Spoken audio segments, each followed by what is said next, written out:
the far north of Sweden, 150 kilometers inside the Arctic Circle. A true survival test, but also a fantastic place to be.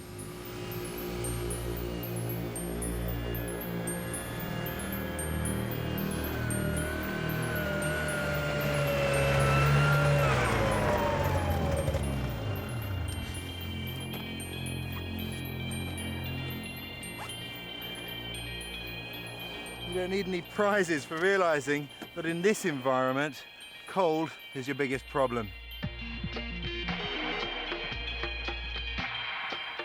This might look like a winter wonderland, but at temperatures as low as -30, I'd actually be warmer snuggling up to the peas in your home freezer. Last week, it was -50.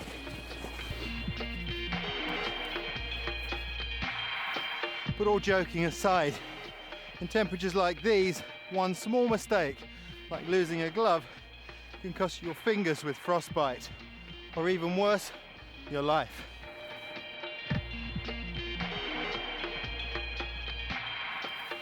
My body temperature's 37 degrees.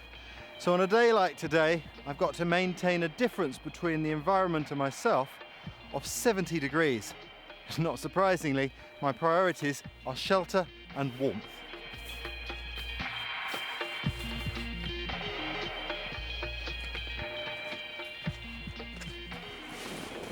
As you can see, this tree is virtually a shelter in its own right, but to make it really snug, it's going to take a couple of hours' work.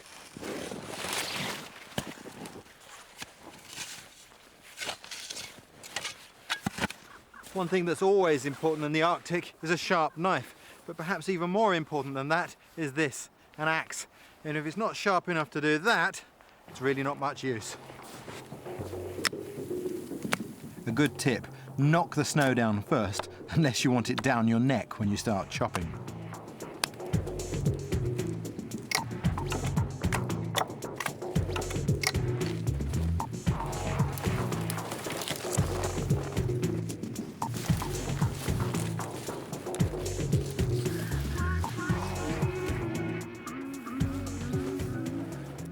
Lots of spruce boughs like this helps to windproof the shelter, and it acts as a reinforcement. On top of that, I'll pile lots of snow, make it really snug.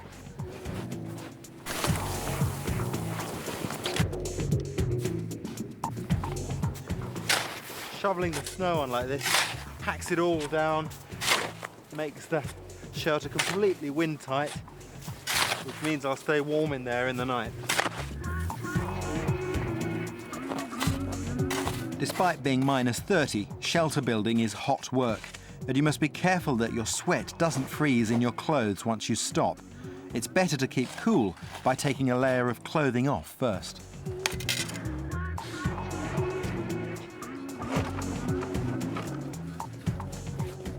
This'll be my bed, raised off the ground to allow the warmth of the fire underneath me.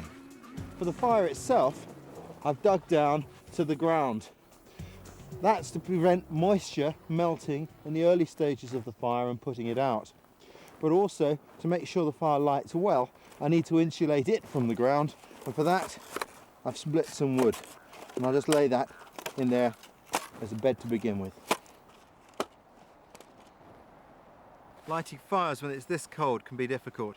The secret's good preparation. To start with, I've split some nice dry standing spruce. That burns really well.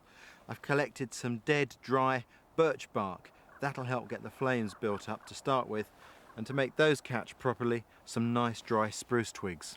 Most important of all, you keep your tinder dry and warm. The best place for that is inside your clothing, and you only get it out at the very last minute. For tinder, I'm using this. This is lichen that I pulled off the trees earlier.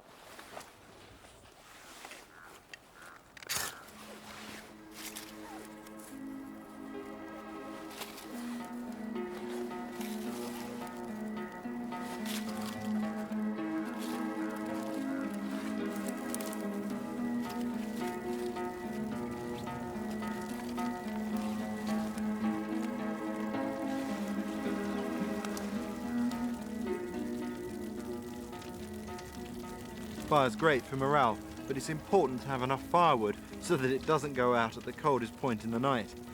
Cutting firewood, that's thirsty work, so before I go to get any more, I'm going to put some snow on to melt. What I'm using to melt the snow is this. It's a mosquito head net. Always good to have with you. Pack it full of snow and that'll gradually melt and drip down into this cup. If you didn't have a mosquito net, you can improvise this really easily from a piece of clothing. I've even used a scarf before now. In these temperatures, you need a lot of water. If you haven't got a cooking pot, this may be the only way you can get water in a frozen land.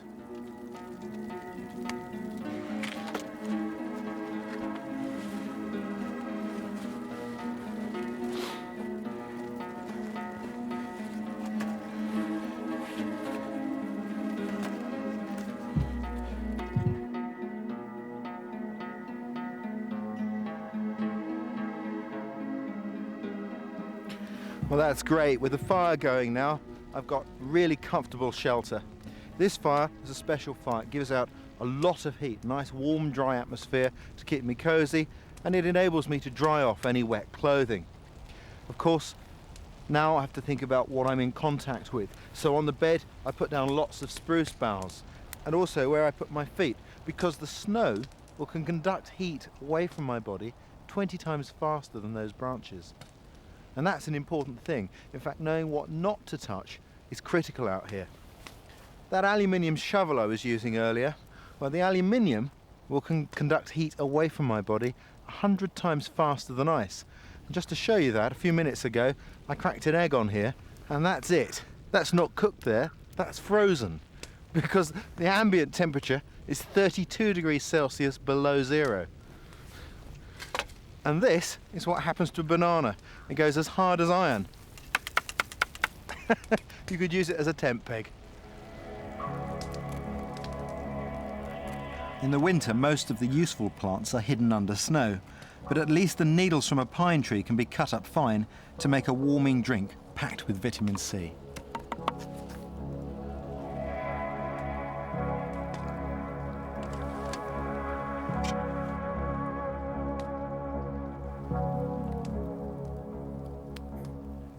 Well, a cup of pine needle tea makes all the difference. Warm, tasty drink. Of course, 5% extra effort leads to 50% more comfort. The crew, mind you, they're going back to a heated cabin while I'm stuck here for the night. But that's all right, I'm pretty much looking forward to it. A few things I have to do though before I settle in. Firstly, I'll take this tripod down. I don't want anything creating a shadow between me and the fire. I'll build the fire up so it'll burn all night, and then I'll crawl into my old sleeping bag.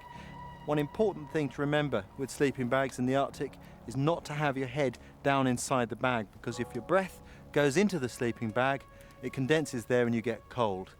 The answer is to put a balaclava on and just put up with a cold nose.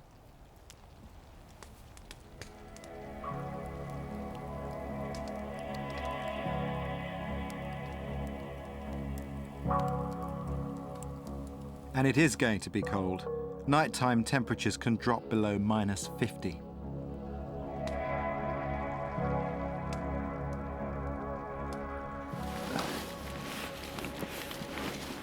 Moments like this, cold night, your mind turns to some of the tragedies of Arctic survival.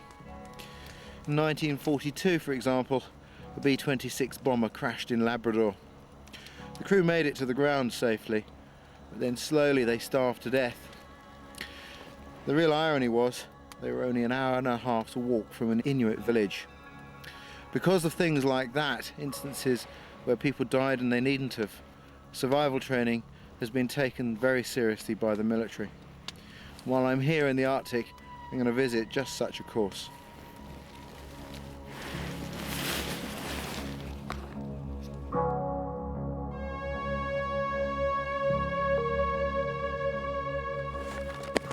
Really looking forward to today. I'm going to meet one of my oldest chums, a man called Lars Felt, who's responsible for all survival training within the Swedish military. Just a few kilometres up this lake, he's got a course on at the moment.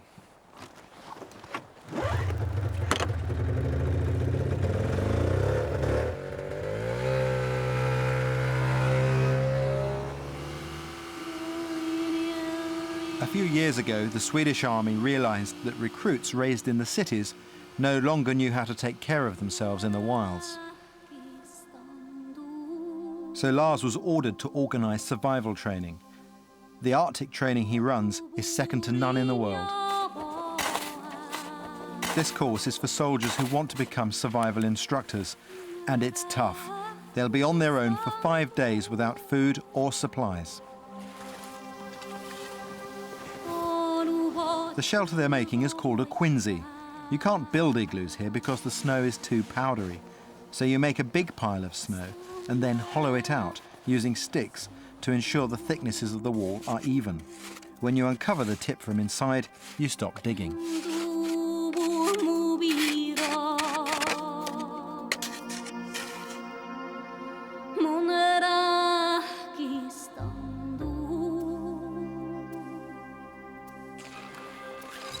To complete the course, the soldiers must pass a crucial test. They must be able to make fire in under 60 seconds. That's not easy when you're hungry and your hands are frozen. Du skyller på att du blir nervös nu så kommer man bara.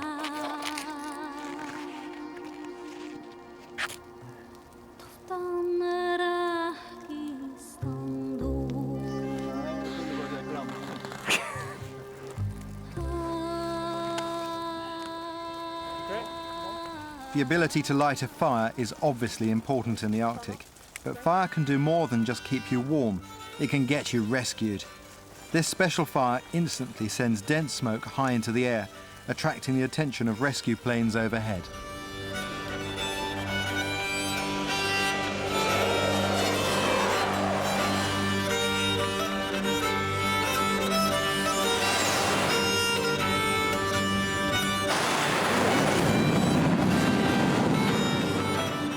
A jet passes you in seconds, so a properly prepared signal fire can make the difference between life and death. Letting rescuers know where you are is one thing. Getting rescued is another, and in the Arctic that can take a long time. In 1991, a Canadian Air Force transport plane crashed near the North Pole with 18 people on board. The rescuers knew exactly where the plane had come down, but it took 2 days to get to them. In that time, they had to survive in temperatures as low as minus 70 degrees centigrade. The plane was on a routine supply mission to an airbase at Alert, less than 500 miles from the North Pole. Most of the passengers were from the military, but also on board was Bob Thompson, manager of the civilian-run store at the base. I would go up there every 3 or 4 months just to see how things were going and make sure that they had the items they needed and things like that. As the plane made its final approach to Alert, the crew made a fatal misjudgment and clipped the top of a hill. I was waiting for the landing gear to come down, and then it was just a big, grinding, very loud, very violent noise. Somebody, close to me said something like, what's happening? And I just sort of blurted, we're crashing. I was still belted in and remembered sort of rushing air, and then quite a sudden stop. I was lying in the snow in complete darkness. Rescuers knew within minutes where the plane had crashed, but there were no helicopters at Alert, and the crash site proved to be impossible to reach by land. Bob was trapped in mangled bits of wreckage, with a broken back and totally reliant on the surviving aircrew making him some shelter. We were covered up, and I guess some wreckage had been found that was put behind us as a windbreak. And there was some kind of a tarpaulin or it was some kind of a heavy material that was put over. As the hours ticked by, a ferocious storm blew up, bringing wind chill and unimaginable cold. Unable to move, Bob was freezing to death despite his makeshift shelter. It was almost the feeling of the tingling feeling you have when your feet have been frozen, and that thawing, burning, tingling sensation. I was feeling that in my arms and my hands, and it would come and go, and it would almost run up to my shoulders, and then it would subside again, but I would have that burning, tingling feeling. It was 32 hours before the first rescuers arrived to find 13 of the original 18 people on board still alive. The pilot who'd done so much to save Bob had died of hypothermia just hours before, but somehow Bob had survived. I just thought either I was going to get out of there or I wasn't, and there was not a lot I could do about it. So it was a situation where if I toughed it out, there was a chance. Bob lost 2 toes from his left foot and his right leg to frostbite. But 8 years on, he now owns and runs his own supermarket. Customers come, boy, it's cold out there. Yeah, sometimes I kind of laugh to myself a little bit. It's no, that would be balmy by our standards up in Alert. But it's just it's hard to believe how cold that was. Bob's sheer determination to live was crucial to his survival. You can never underestimate the importance of a positive mental attitude. Maybe it depends on your other knowledge, but it could be about 80%. The strength to live and the will to live and not give up and endurance and all that. So it's very, very important. How important is a sense of humour? Very important. Even if I cannot sing, it's good to sing. Dr. Anders Holmström is the Swedish Army's advisor on frostbite and the effects of extreme cold on the human body. The cold makes you stress hormones, and the stress hormones make you produce more urine than indoors. And you have to keep up with that, drinking a lot.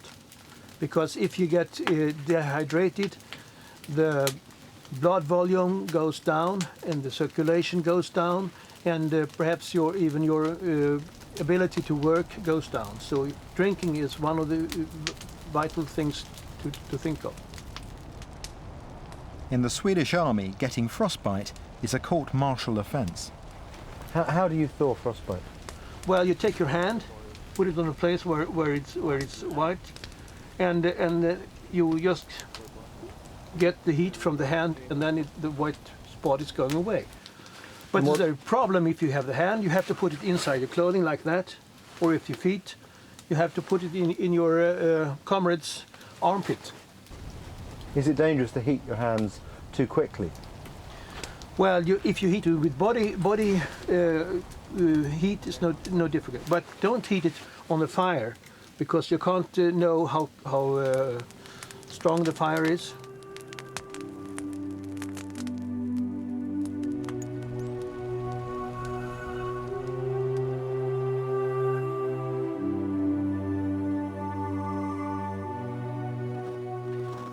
The Arctic can be really pretty, but of course the sunshine combined with all this snow can sometimes cause another problem: snow blindness. If you lose your goggles or your sunglasses, you'll be in real trouble.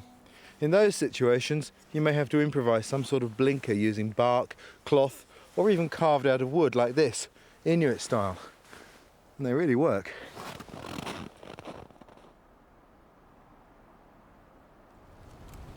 Shelter, fire and water help to save the energy you've got in your body and use it efficiently. But to really stay warm, you've got to keep feeding your body's machine. And of course that means being able to find food. The lakes up here provide good fishing. The problem is how to break through a metre of ice. To do that, I need a tool that can often be found in wilderness cabins.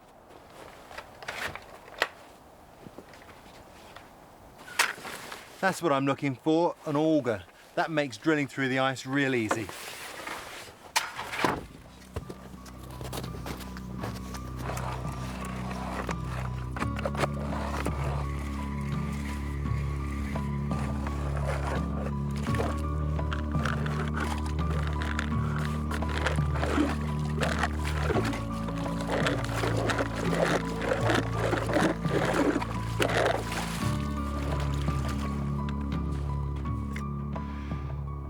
There's the bait, and in this case I'm going to use this thing called a pike scissor. It's a spring-loaded hook that really gets hold of the fish and doesn't let it get away. But you could use just an ordinary hook weighted down with a bit of ballast. And I've attached the line to this stick, which has got a fork in it. Now the reason for this is I'm going to suspend the line in the hole using this stick, and if the hole freezes, I can chip it out without cutting the line, which is lower down. That's important. So I just drop the fish straight down the hole.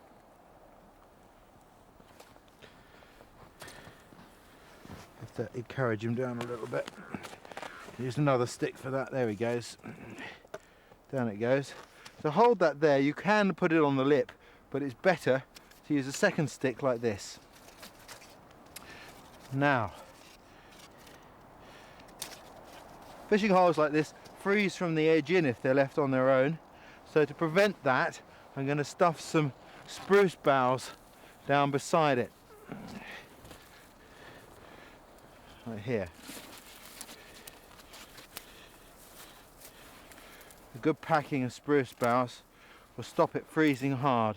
And the last thing is to cover it all over with snow to keep it insulated. That also helps to prevent it freezing solid. And then I put a little twig in here just to mark its location. I'll set another 5 hooks and leave them all overnight, and we'll see what we get.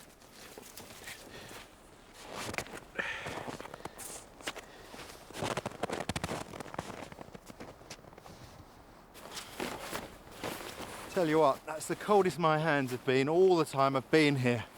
And the reason for that is that down on these lakes you get lots of low-lying cold air. You need a top tip then, this one.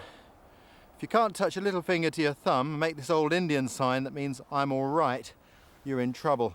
Because your hands are so cold, you can't perform simple operations like lighting a fire or even driving out of here. The human eye can't see heat escaping from our bodies, but in these conditions you can literally feel it leaking away.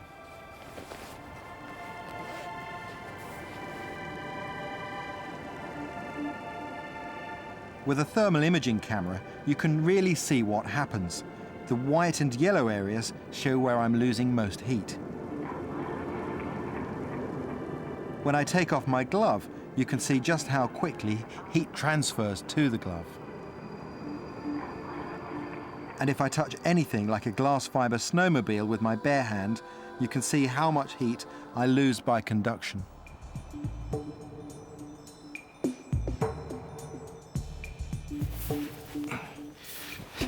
In deep snow, just moving can be almost impossible. When you consider that on a snowmobile, what takes 15 minutes travelling by machine can take up to 24 hours to walk, there are some real problems. Being able to improvise can be vital. I guess you could say I'm improvising now. I've borrowed the crew's cabin here so that I can show you clearly how to make this. This is the tool that will get you out through deep snow, the improvised snowshoe.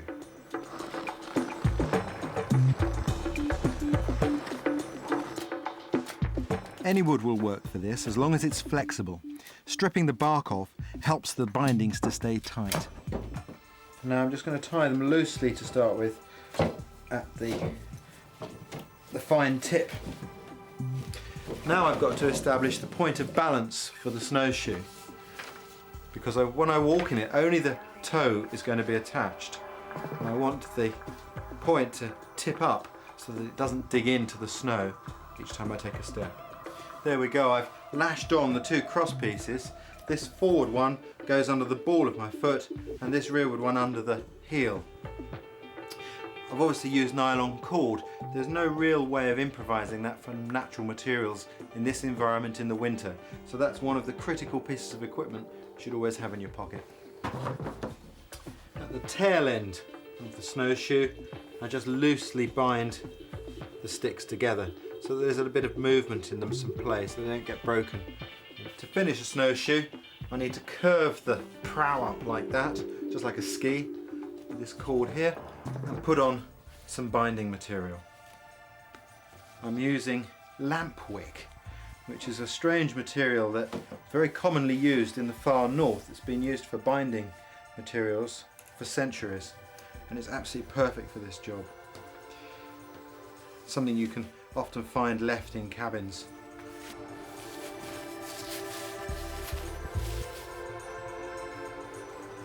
Right, well, the proof of the pudding is in the doing.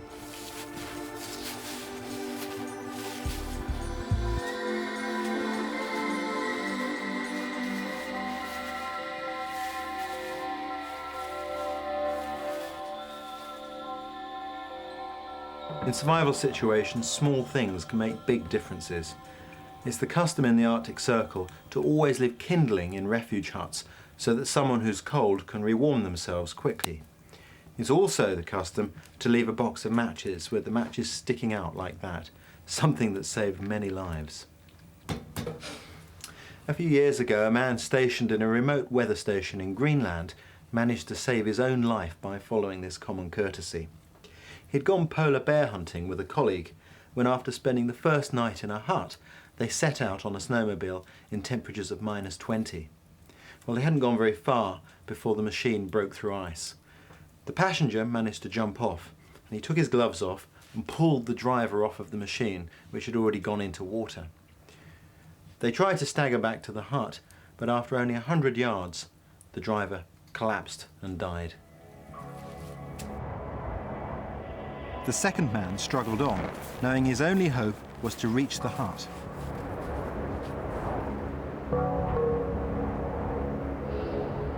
He'd lost his gloves in the accident, and his hands were badly frostbitten.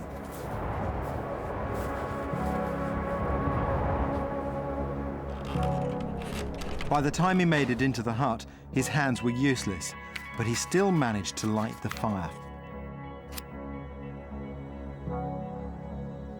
The man spent 7 weeks in hospital, and luckily doctors were able to save his hands.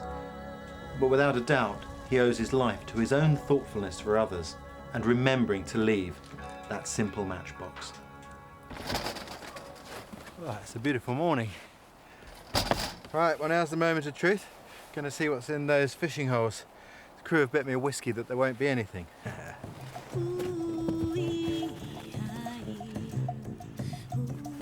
Nothing on that one.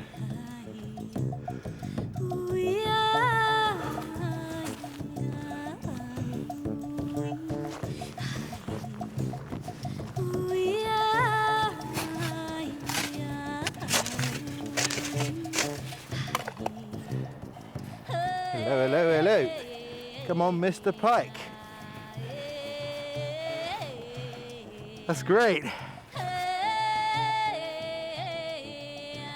Beautiful pike for dinner. Couldn't be better.